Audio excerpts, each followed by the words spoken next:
NASA is sounding the alarm over some new research on climate change. The AP reports, quote, "As bad as recent droughts in California, the Southwest, and the Midwest have been, scientists say far worse megadroughts are coming, and they're bound to last for decades. Quote, unprecedented drought conditions, the worst in more than 1,000 years, are likely to come to the Southwest and Central Plains after 2050 and stick around because of global warming. According to a new study in the journal Science Advances, nearly every year is going to be dry toward the end of the 21st century compared to what we think of as normal conditions now. There's more than an 80% chance that much of the central and western United States will have a 35-year or longer mega drought later this century." Now, they go on to explain that they came to this conclusion, obviously looking at all the data and all the information and all the patterns, and they had, I think it's over a dozen different computer programs that can extrapolate into the future based on all the information we have thus far, and they said it was unanimous. Every single separate computer program came back with essentially the same conclusion, that this is the trend and we're looking at mega droughts. So the way to think about this is, you remember the Dust Bowl conditions that were infamous, and there was a lot that was written about it, and it was just terrible for the people in the Midwest. Well, imagine that as the new normal. Yeah, when that happens, water is going to be a scarce resource. It's that simple.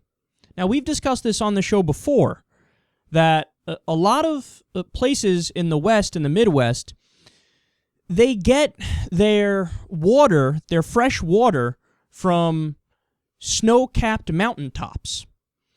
And the scary thing that scientists are now really afraid of is, well, when that's gone, where do they get the water from? Now, it used to be the case that people could fire back and say, it's okay because there's some underground reservoirs. They could just tap into that and then they're all set. But the problem is, it's called the Halliburton loophole that affected that water.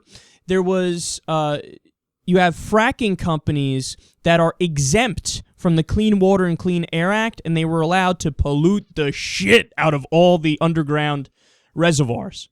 So now that's all, tainted with benzene and other toxins and poisons and carcinogens and formaldehyde and all this stuff.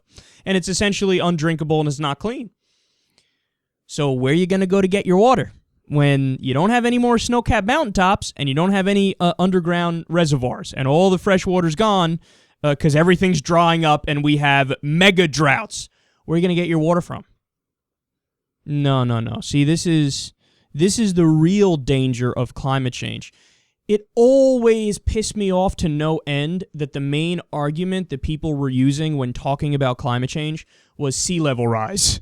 They'd be like, oh yeah, the sea's going to rise like 5 feet and it's horrible, it's terrible. Now, that is true, but that's not something that really lands and sinks in to people who are inclined to disagree or people who are on the fences. That's not something where they go, oh, God, we better do something about it right now. They go, build a fucking seawall and shut the fuck up. Go away. What's the big deal?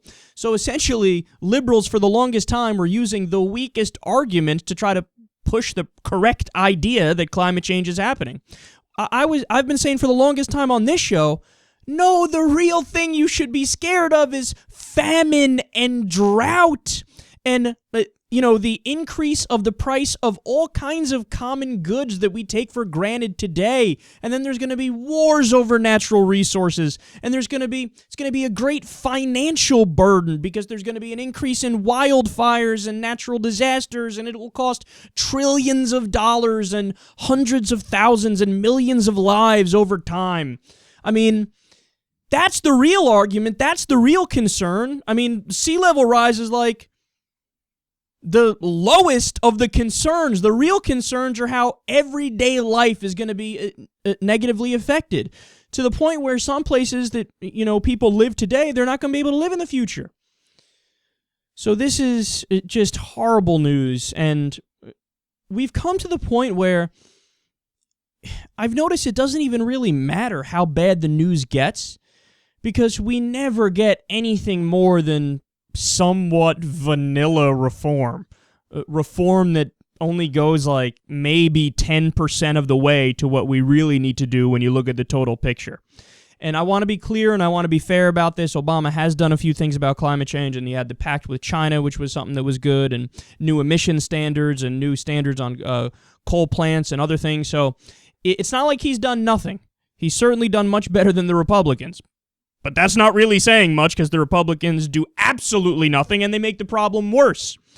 So we really, really, really need to go full speed ahead in the other direction. We need to fully invest in renewable energies and do a new deal on that front. I mean, we need to look into solar and wind and geothermal and thorium and all these different kinds of energy sources that show a promise. And essentially what we should do is take all the dollars that are going to ExxonMobil and oil companies and fossil fuel companies and subsidies, take that, bring it down to zero, because ExxonMobil doesn't need a subsidy. They're already one of the most profitable corporations that there is in the world.